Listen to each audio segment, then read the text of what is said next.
ಎದುರಿಸೋರ್ಗೆ ಬೆದರಿಕೆ ಹಾಕೋರ್ಗೆ ಅವ್ರಿಗೆಲ್ಲ ತಲೆ ಬಗ್ಸೋ ಜಾಯಮಾನನೇ ನಂದಲ್ಲ ಸರ್.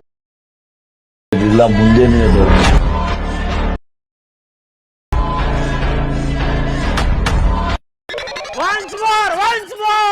ಎದುರಿಸೋರ್ಗೆ ಬೆದರಿಕೆ ಹಾಕೋರ್ಗೆ ಅವ್ರಿಗೆಲ್ಲ ತಲೆ ಬಗ್ಸೋ ಜಾಯಮಾನನೇ ನಂದಲ್ಲ ಸರ್.